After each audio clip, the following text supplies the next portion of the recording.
But we will begin with Debbie's in some ways sad and in other ways sexy saga. You see, Debbie has been married to Kevin, on your left there, for 8 years. Last August, Debbie met Rob, the young man who sits on the right of your screen. By December, Debbie was engaged to Rob. Now get this straight. Debbie spends Monday, Tuesday, Wednesday, and Thursday with her husband, Kevin. Friday, Saturday, and Sunday with her fiance, Rob. Do you still love Kevin, Debbie? Yes, I do. Kevin, do you appreciate this arrangement? Well, it took time to really get into what happened. It didn't just up and happen all at once. Doesn't it make you frantic with jealousy when your wife is in the arms of this other man? At first it did. When you've been together with someone for 8 years, you know, the love doesn't ever go away, but the romance part does. And we kind of got to the point that, you know, it was kind of time to make some changes. And, you know, we tried a lot of different things, and as far as trying to fix our marriage. What did you try? Well, just, you know, as far as when you've been married 8 years, you kind of get to do, you know, me and Debbie doesn't have a lot in common. I'm an outdoors person. I like to drag race and fish and stuff like that. She's a homebody. She likes to stay in the house or go out to eat or something. Ooh, I think Debbie would be described as many things. Homebody may not be the first one that leaps to our lips. I'm not... Now, Debbie, you still love Kevin. Yes. Are you being torn by your different affection for both these gentlemen? Yes, very much. How do you cope as the kind of orchestra leader of this arrangement, the Monday, Tuesday, Wednesday, Thursday with one man, the Friday, Saturday, and Sunday with another? I mean, in some ways, I'm sure some would suggest that it's a fantasy arrangement, that you have the best of all possible worlds. It seems that way. So are you happy about it? Somehow I'm happy at times, but then again it's so much stress on trying to live a double life and set up 2 households. It's just, it's tough. Now, Debbie, you are how old? Do you mind sharing? 38. 38. Kevin, how old are you? 29. 29. And Rob, how old are you? 22.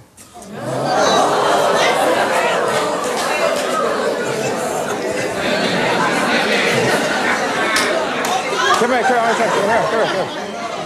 So what do you think of this arrangement? No, I don't. What? All right. How about you? I think it's ridiculous. Well, first of all, how can we... Oh, God.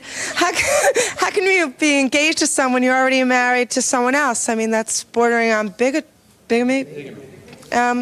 And also, well, there's a big age difference here, but he's 22. He hasn't even started to live his life yet. And he's getting caught up in a situation that could possibly ruin it for the rest of his life. I mean, you're 22. You have so much ahead of you. There's so many fish in the sea, and you're with the person who's attached to someone else. Don't you want someone who just wants you and only you? Well, I've been with a few fish in the sea, and I've never felt the way I do with this woman right here. I mean, she makes me feel comfortable at all times. It's 100%. We're open-minded. We share a lot of affection when we're together. Let me go back, Rob, with all due respect, let me go back to the once happily married couple and just discuss some of the things that happened prior to your arrival on the scene. So, at what point, in your estimation, Kevin, did the romantic luster dim in your marriage? Well, actually, about even as much as 3 years ago, we in fact, we separated for a few months and tried the separation, and we wasn't happy separated. you know, we still love each other. We don't fight. You know, we don't have any really disagreements, no fighting, no problems. So, Debbie, you tried different kind of experiments to keep the love alive, to keep the sex happening. Right. Like what? Watching talk shows. That'll really thrill me. Actually, we were grasping for just about anything to enhance our romance, because the romance part, the spark had just died. And so... so you brought other people into the we relationship? brought other people into the relationship. But you weren't... I mean, you were all together. Right. Another girl, that's what I'm trying to say. And how did that benefit you, Debbie? I am bisexual. You are? Yes.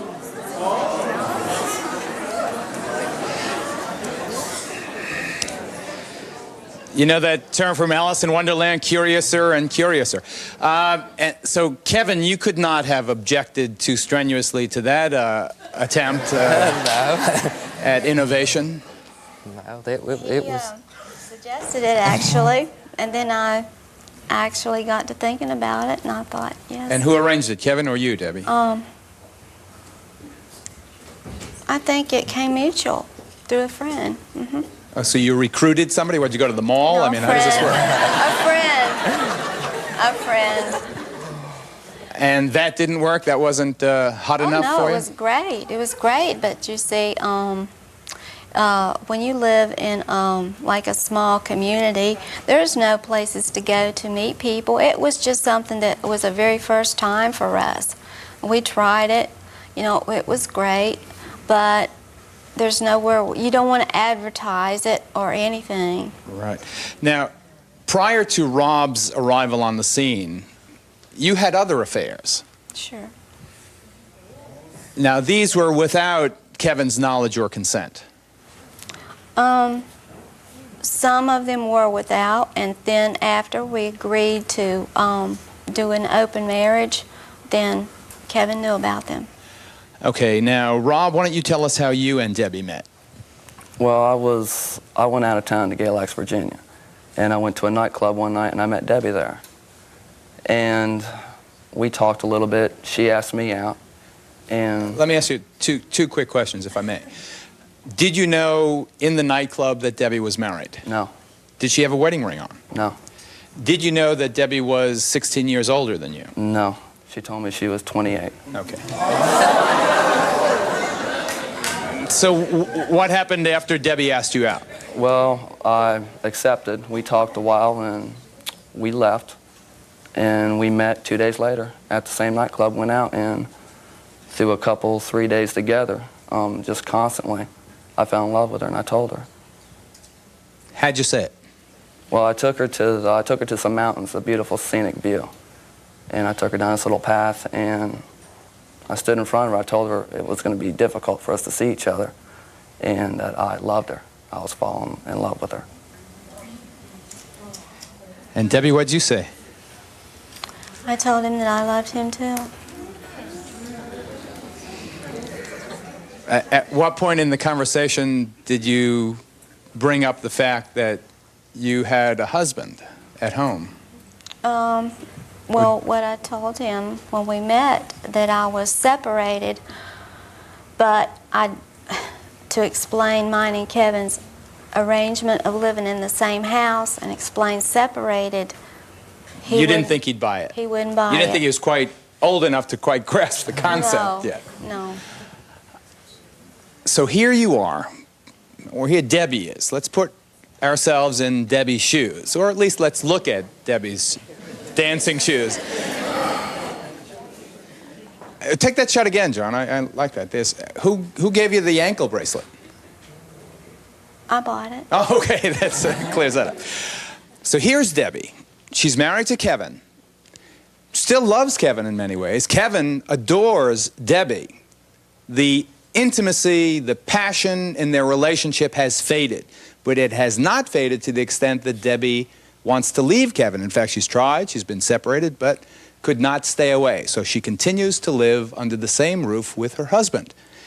They sleep sometimes in the same bed, sometimes in separate beds. We sleep separately. Rob, didn't you come visit Debbie one day?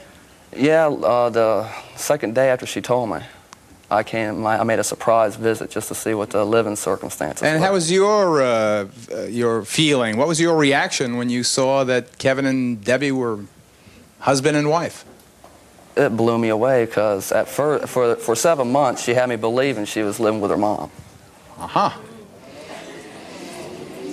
And it just, I was breathtaking. Broadsided. Torn between two lovers and other bedtime stories. The focus of this edition of Geraldo.